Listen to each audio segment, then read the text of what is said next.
sangat ideal. Jadi kopi itu tidak boleh, apalagi kalau di aspal begini atau di sini Pak, dia akan mengabsorb bau-bau dari bawah. dari bawah ya, itu tidak boleh. Makanya harus begini modelnya.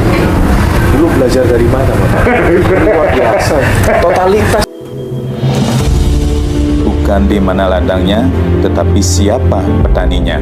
Dan di Kopi Mane, kami menemukan seorang ahli kopi yang berhasil mengembangkan potensi kopi daerah Manggarai, Nusa Tenggara Timur.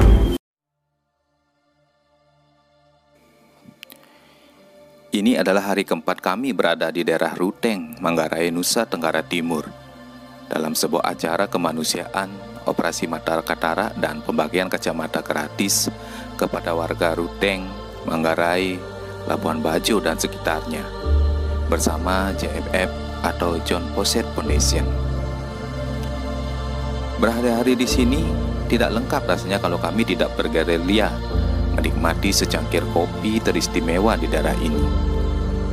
Dan dalam kopi traveling kali ini, akhirnya kami singgah di sebuah kedai kecil bernama Kopi Mane, tidak jauh dari kota Ruteng.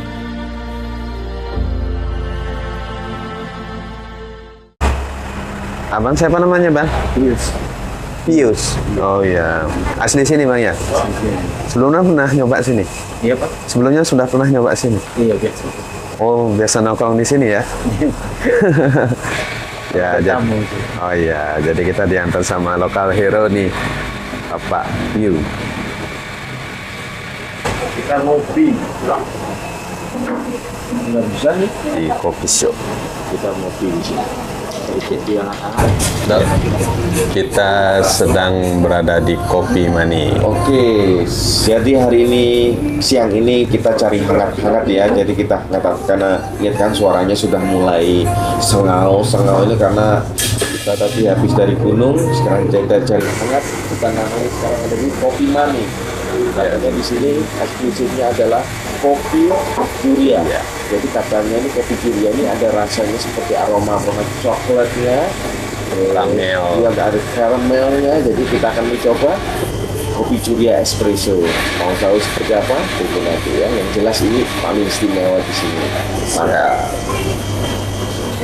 Walaupun kedai Kopi Mane ini tampak kecil dan sederhana, tapi jangan salah, dari kedai Kopi Mane inilah kopi Manggarai Nusa Tenggara Timur, terutama kopi Arabica Juria dikenal dunia, Don't judge the book by its cover. Kira-kira begitulah pepatah kuno mengatakan. Bapak Boni Romas, pemilik kedai Kopi Mane, berhasil memangkan kopi daerahnya sendiri, dan dari ketekunan beliau banyak mendapatkan sertifikat penghargaan atas dedikasi beliau menjadikan kopi Manggarai begitu istimewa. Penasaran mengenal lebih dalam tentang kedai Kopi Mane serta keunggulan kopi Manggarai sambil menunggu orderan sebuah kopi espresso dari Bin Kopi Arabica Juria, saya pun menyempatkan diri untuk berbincang-bincang dengan Bapak Boni Romas. Oke, dengan Bapak siapa? Nama saya Boni Romas. Boni Romas, asli Manggarai. Asli Manggarai. Iya, jadi Bapak owner dari Kopi Mane, betul Pak ya. Iya, boleh diceritakan Kopi Mane, kenapa namanya Kopi Mane? Oke, jadi Kopi Mane ini, Mane itu dalam bahasa Manggarai artinya sore. Oh, sore. Ya, jadi kopi sore. Kenapa maka kopi sore? Karena pada umumnya orang minum kopi kan pagi, Pak. Oh iya. Lalu kami buat supaya orang itu di kedai kopi itu bukan cuma pagi tapi sampai sore bahkan sampai malam. Itu kira-kira dia punya filosofi mengapa kita pakai nama Kopi Mane. Kopi Mane. Iya, jadi kopi sore supaya orang itu jangan hanya minum kopi pagi tapi dari pagi sampai sore bahkan sampai malam gitu. Oh iya, berarti bukanya dari jam berapa, Bapak? Katanya jam 8 pagi mulai buka, Pak. 8 pagi sampai dengan malam, bahkan larut malam sampai dengan malam jam juga, ya? Kalau lagi rame kita ikutin aja sampai jam 12, jam 1 juga oke gitu. Oh gitu. Iya. Gitu. Jadi yang jadi favorit kopi di sini ya kopi apa tadi? Kopi Juria. Jadi gini, sebenarnya kami ini kopi Manggarai ini kan ada Arabica, ada Robusta, Pak. Oh gitu ya. Juria tadi itu bagian daripada Arabica yang paling tua sejak zaman Belanda. Jadi itu nama Juria itu sebenarnya dari Julia, Ratu Juliana, Julia. Tetapi orang kampung ini dia jadinya Juria, ya, begitu. Lalu sebenarnya kopi kami ini kan Pak sudah mendapatkan sertifikat indikasi geografis dari Kementerian Hukum dan HAM, Dirjen Hakinya. Nah, yang bisa mendapatkan sertifikat itu hanya kopi-kopi yang berkualitas tinggi. Caranya dengan melakukan dulu namanya kaptes atau cupping di Pusat Penelitian Kopi Kakao Jember. Jadi Jember itu yang menentukan bahwa kalau skornya di atas 8, bahkan 8,5 baru kopi ini layak untuk diajukan ke Kementerian Hukum dan HAM untuk mendapatkan sertifikat indikasi geografis. Itu menunjukkan cita rasa kopi ini memang lebih daripada kopi lain. Kira-kira gitu dia punya ini. Gitu. Jadi kopi Juria itu ditanamnya di mana, Pak? Kopi Juria itu sekarang yang masih ada itu di Manggarai Timur. Nama desanya Colol. Desa Colol ya. Itu sangat terkenal itu. Orang-orang kalau googling saja cari Colol itu pasti kopi Juria itu ada di sana. Gitu. Oh, berarti di ketinggian 1.200 ke atas, Pak. Bahkan sampai 1.500. Iya, betul. Ya. Gitu ya. Oh, iya. Jadi begitu. Jadi karakter yang didapat itu karamel. Ya, karamel coklat sama tembakau itu dominannya. Kalau yang Juria. Iya. Kalau sepatnya itu karena memang ini kan kalau tanah vulkanis, Pak, gunung api itu pada umumnya menghasilkan ada sepet-sepetnya itu berarti ciri-ciri volcano coffee. Jadi ada.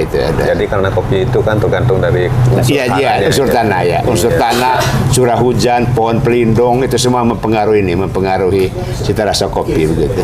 Oh iya. Pokoknya nanti kalau ke Ruteng wajib ya. belum ke Ruteng kalau belum ke Kopi Mane.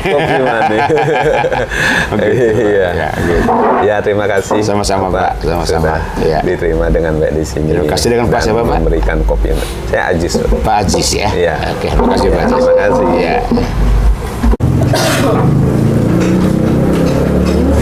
Ya. Empat kan? Iya, bisa 4. Sekarang mari kita coba espresso.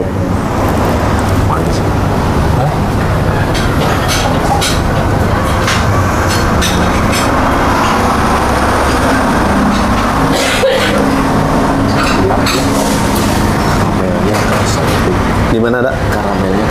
Karamelnya terasa. Mantap ya. Tembakonya rasa. Strong banget. Iya. Enak serius. Enak. Siap. Ini serius. Langsung melek ya.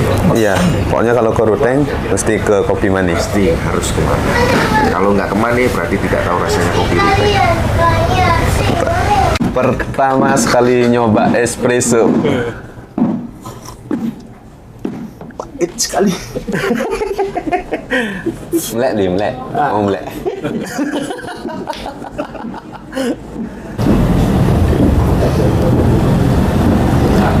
Dari Bali kita turun di Labuan Bajo, terus kita ke Ruteng untuk nyoba kopi Juria, kopi traveling ke Kopi Mane. Mari kita coba.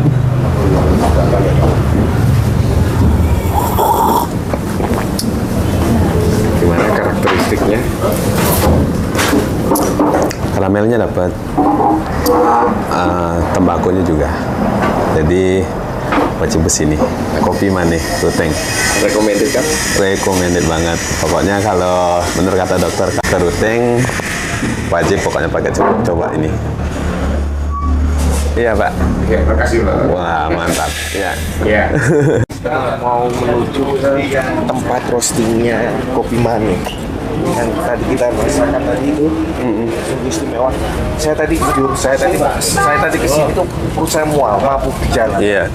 Jadi setelah kena kopi itu tadi entah kenapa sembuh. Biasanya kalau saya minum kopi justru meningkatkan asam lambung kan. Iya. Nah, sekarang ini walaupun saya tadi minum, entah kenapa mual saya hilang, dan itu bukan hanya saya aja. Yeah. Si dokter Idam pun juga ngerasa sama. Dia bilang entah kenapa ini istimewa sekali ini memang kopi ini. Ya. Kita lihat sekarang lokasinya, tempat roastingnya, karena kita tahu biji kopi itu semua bisa sama, tapi kalau yang roastingnya ini salah, endingnya pasti berbeda. Wah, bisa. Ini adalah saya punya bahan baku di sini green bean ini. Jadi menurut BPOM itu memang harus begini rutenya. Dari sini bahan baku, kemudian roasting, nanti di sini pengolahan, dan bahan jadinya harus di sana. Gitu. Oh iya, memang harus terpisah. Iya, begitu ya.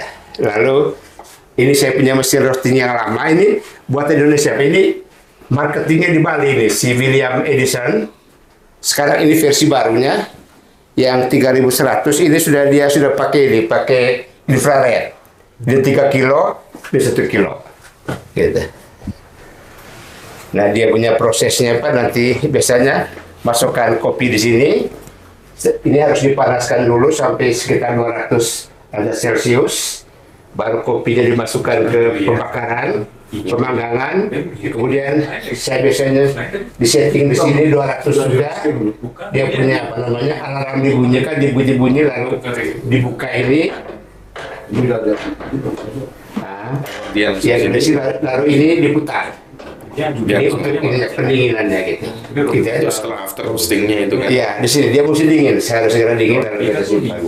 Biar kurang biar nggak terlalu Iya, gosong iya. baunya. Dan prosesnya tidak terus. Jadi kalau sudah pembakaran itu harus segera dinginkan supaya Dia berhenti, stop ya? di situ, Iya. Tidak terlalu over roasted gitu.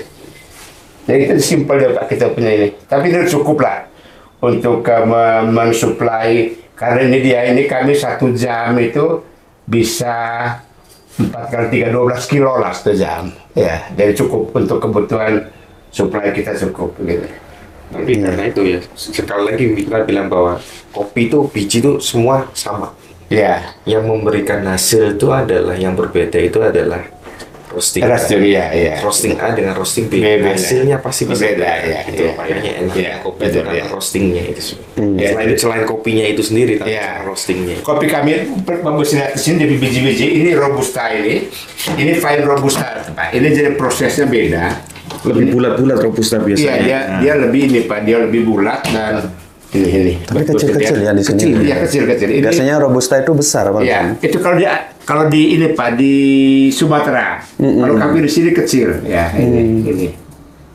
Kalau ini yang jelas ini Arabica yang besar. Iya, Juria. Oh, Juria juga. Ini semua Arabica, ini Ya, Arabica juga, ini Locatura ya. Ini bisa cium ini dia punya ini aroma robustanya itu ya. Oh.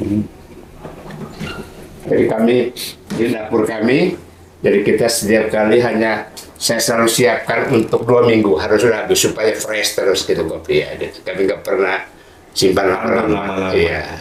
Karena memang kalau sudah pasti rasa. Iya, ada gradasi sudah rasa ya udah gitu. Gitu kira-kira. Mantap Bapak. Simpelnya begitulah. Wah, kalau ini mah nggak simpel. Saya tadi bilang, makanya saya kesini tadi mabuk di jalan. Setelah kena tadi kenapa sih? Padahal logikanya kopi ini kan meningkatkan asam lambung ya. Iya. Jadi otomatis. Tapi kalau kopinya benar apa enggak? Jadi sebenarnya asam lambung itu orang kalau minum gula itu yang selalu cepat sekali. Kopi sama gula itu Sama membuat susunya. dia bikin asam lambung gitu Pak.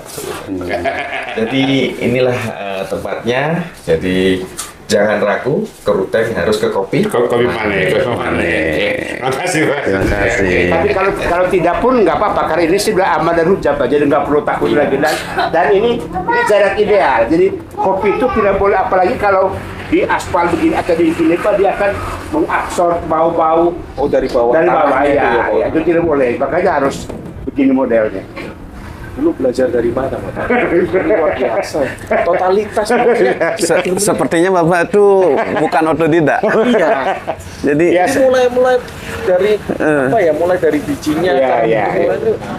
Ya jadi dengan ini Pak, dengan masuk di dalam tadi itu komunitas. MPIG tadi itu Pak, Oh, gitu. kita mesti belajar. Karena kita memberi sosialisasi pada kelompok tani, kita kasih ajarin bagaimana cara petiknya, cara rambang tadi semua harus dipelajarin. Dan kita suplai alat ke mereka, sehingga untuk itu ya mau tidak mau kita mesti ini Pak, mesti tahu duluan. Harus belajar dulu ya. Iya. Berapa tahun Bapak? Saya sejak pulang dari Jakarta, saya pulang tahun 2014 Oktober, Oh, Desember pernah saya merantau pulang. di Jakarta, Pak, Iya, ya? iya. Saya 40 tahun Pak di Jakarta. 40 tahun. Tapi kalau di Ruteng sendiri untuk orang lokal sendiri antusias terhadap kopi. Jadi saya mulai Pak, jadi tadinya gini, tantangan terberat kami ketika buka warung kopi ini, teman saya bilang, memang ada orang Manggarai yang mau beli kopi di baru bayar.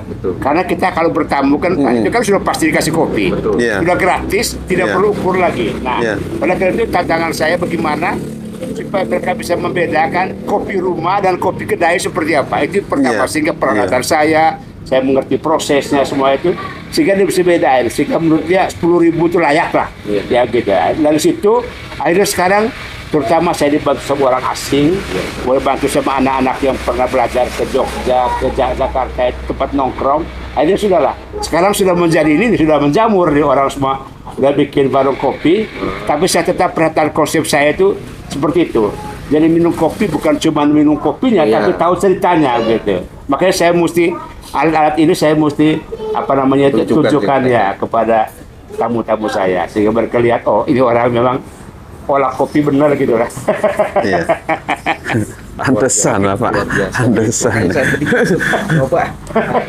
Ya saya tadi bilang sama si Abang, nah ini kopi yang saya cari. Nyesel nggak sini? Nyesel nggak sini? Ya, Nyesel cuma satu. Kenapa kok baru hari ini? Kemarin nggak baru.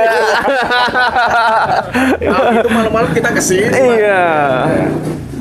Banyak Pak yang datang, termasuk kalau dari Bali teman saya kopi namanya kopi kita kopi seniman kalau tidak salah. Ini saya bangun di Auckland di New Zealand, dalam ada di Madrid ya. Auckland. Ya, Auckland New Zealand. Kita kapan ke sana? Belum masuk ke sana. Belum akses ya. Nanti bilang Pak Koman minta. Lalu ini sertifikat Robusta, Pak. Ini dikeluarkan oleh Dirjen Haki, Pak. Sertifikat identifikasi geografis. Saya mengeluarkan ini. Ya, Pak Freddy. Ini Pak, ini Dokter sertifikat. Freddy. Dokter Freddy. Oh, dokter. Iya. Jadi ini jenis ini Pak, ini prosesnya lama ini. Karena certified. Iya, jadi kelompok tadinya ada, dia belajar SOP-nya, kemudian diambil contoh tanahnya, curah hujannya, periksa pohon pelindungnya, kemudian semua baru itu menjadi ada disiapkan bukunya, baru bisa dipublish 3 bulan. Apakah ada yang keberatan baru bisa keluar dia punya ininya. Nah, Gak gampang iya, kok dapat iya, sertifikat iya, ini. iya, iya. Sertifikat barista aja susah, apalagi ini. Gitu. Gitu kan. Membuka lembar demi lembar cerita kopi bersama pecinta dan pakar kopi memang tak akan pernah cukup waktu. Dan kekagumanku kepada Bapak Boni Romas, sosok pakar kopi yang dalam hidupnya jauh-jauh belajar ke negeri orang dan kembali lagi membangun daerahnya di Indonesia Timur patut kita jadikan teladan. Mane artinya senja.